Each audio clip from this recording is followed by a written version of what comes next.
Hello बच्चों, so let's see the question. The question says why is pine oil used in froth flotation method? हमें बताना है कि why do we use pine oil. आइए solution start करते हैं with our की concept. हमारा की कॉन्सेप्ट यहाँ पहले समझना होगा एंड हमें समझना है कि फ्रॉथ फ्लोटेशन मेथड क्या होता है. फ्रॉथ फ्लोटेशन मेथड जैसे कि नाम से समझता है कि कुछ ना कुछ फ्लोट हो रहा है यानी हमारा फ्रॉथ फ्लोट होता है. सो अब समझ लेते हैं पहले फ्रॉथ फ्लोटेशन मेथड के बारे में. We use this method to remove gangue, GANGUE, gangue, ये आपने सुना होगा. We use this method to remove gangue यानी हमारी जो इम्प्योरिटी रहती है to remove gangue from sulphide ore. हमें यहाँ पे सल्फाइड ओर चाहिए. So we use this method to remove gangue from sulphide ore. अब ये जो गैंग होता है इसके बारे में एक बात बता देता हूँ.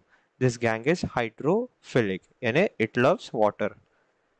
हाइड्रोफिलिक होता है and sulphide ore is hydrophobic यानी इट रेजिस्ट्स वाटर, वाटर के साथ नहीं जाता है. सो सल्फाइड ओर हाइड्रोफोबिक है तो हमें ऐसी चीज सेपरेट करने के लिए ऐसी चीज लेनी होगी जो हाइड्रोफोबिक हो and that's why we use pine oil. अब पाइन ऑयल की बात कर लेते हैं तो केमिकली अगर मैं बात करूं तो pine oil is cyclic terpene alcohol, cyclic terpene alcohol and this is hydrophobic. So इसीलिए हम पाइन ऑयल यूज करते हैं. तो पॉइंट्स लिखते हैं. First, pine oil is pine oil is hydrophobic. So ये हाइड्रोफोबिक होता है इसीलिए we use it for froth flotation method. Hydrophobic.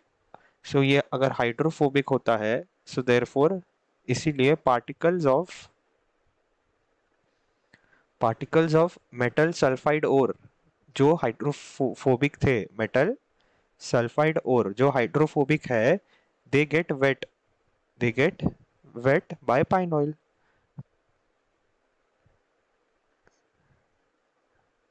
अगर वो पाइन ऑयल से गीले हो रहे हैं यानी वेट हो रहे, so therefore they float they float along with foam यानी froth. They float along with foam on the surface of water. Water के साथ वो गीले नहीं होते हैं. They wet with pine oil and they float with foam on the surface of water. एक second. Surface of H2O and hence this ore is now concentrated. अब ये कॉन्सेंट्रेटेड हो जाता है, ओर इज कॉन्सेंट्रेटेड. यही मेथड है froth flotation का.